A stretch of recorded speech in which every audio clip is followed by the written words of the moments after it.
সম্প্রতি ওআইসির একটি প্রোগ্রামে অংশ নিতে ঢাকা থেকে মরক্কোয় উড়াল দেওয়ার সময় বিমানবন্দরে এক অপ্রীতিকর পরিস্থিতির মধ্যে পড়েন উপদেষ্টা আসিফ মাহমুদ সজীব ভুঁইয়া।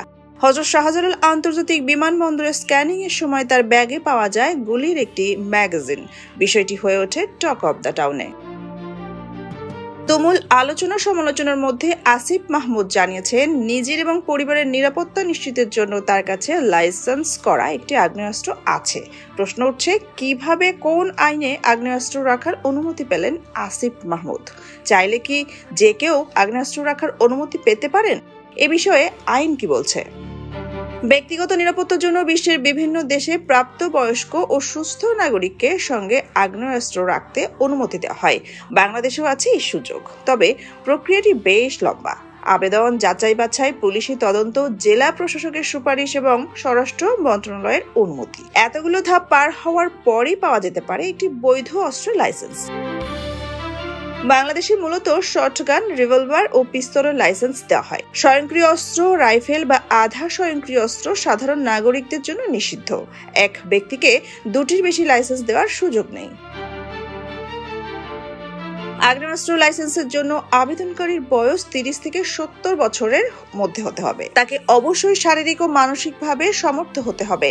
লাইসেন্সের জন্য আবেদনকারীকে ব্যক্তি শ্রেণীর আয় করদাতা হতে হবে।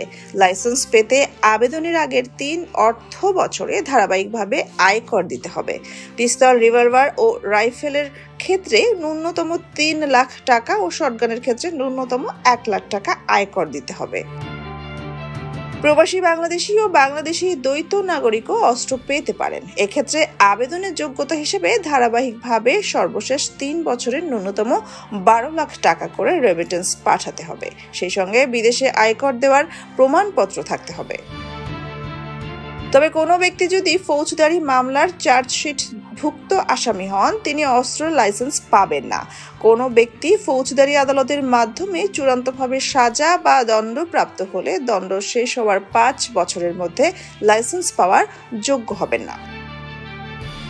26 বছর বয়সী উপদেষ্টা আসিফ মাহমুদের তো এত সব শর্ত পূরণ করতে পারার কথা নয়। তিনি অস্ত্র পেলেন কিভাবে? এর উত্তর পাওয়া যায় আগ্নেয়াস্ত্রের লাইসেন্স প্রদান, নবায়ন ও ব্যবহার নীতিমালা 2016-এ। এতে আগ্নেয়াস্ত্র লাইসেন্স পাওয়ার ক্ষেত্রে সাধারণ যোগ্যতার পাশাপাশি 10 শ্রেণীর ব্যক্তির জন্য বিশেষ ব্যবস্থা রাখার কথা বলা হয়েছে। নীতিমালার 32 ধারায় এই ব্যক্তিদের লাইসেন্স পাওয়ার ক্ষেত্রে আয়কর ও পরিশোধের বাধ্যবাধকতা ও বয়সের ক্ষেত্রে শিথিলতার কথা বলা হয়েছে।